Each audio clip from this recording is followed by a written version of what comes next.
The encounter screen is the electronic equivalent of a paper chart where you'll be doing all of your clinical documentation and prognosis. Just as in a paper chart, there are two major types of clinical data: encounter level, the information collected at each individual visit, and chart level, the data that remains static for a patient, such as the problem list and medication allergies. This chart-level data is captured on the face sheet in Prognosis, which is the default view of the Encounter module. This video series will focus on the layout and navigation of the Encounter module.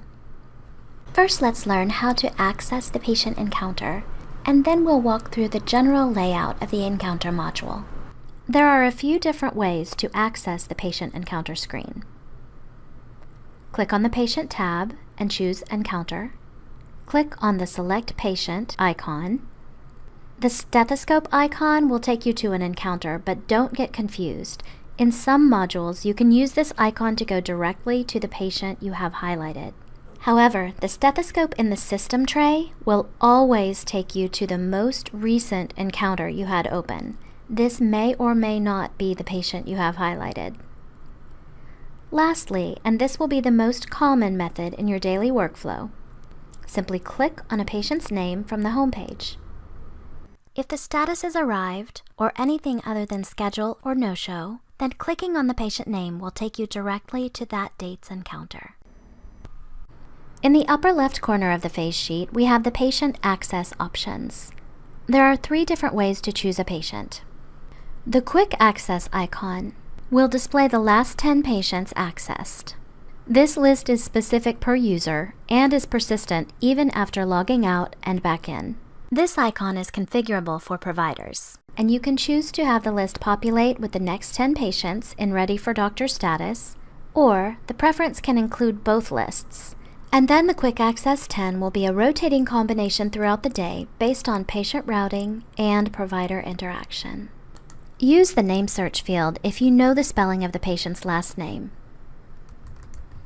Simply begin typing it into the search field and then select the patient from the drop-down list. And the final option is the silhouette icon. Click here to do a general patient search.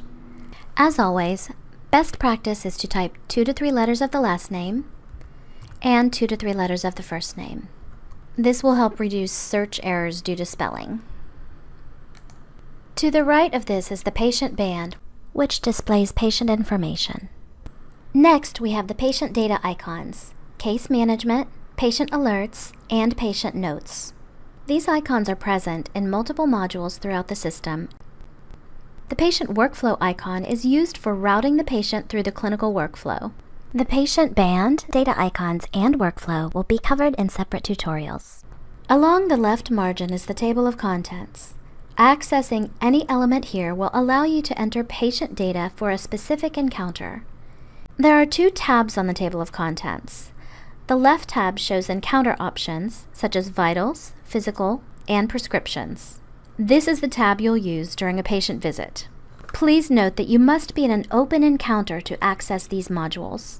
The tab on the right shows review options, such as the vitals matrix, lab result matrix, and other elements that show information about multiple encounters all in one spot. This can be accessed from open or closed encounters. And lastly, this icon with the 3 little triangles allows you to collapse and expand the table of contents. Collapsing allows your workspace to fill the full width of the screen. This navigation hierarchy, or breadcrumb trail, shows the navigation path of the page you're on.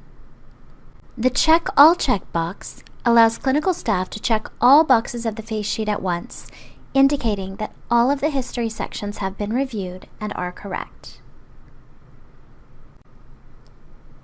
The face sheet selection drop-down is visible when you have multiple face sheets and allows you to quickly navigate between them.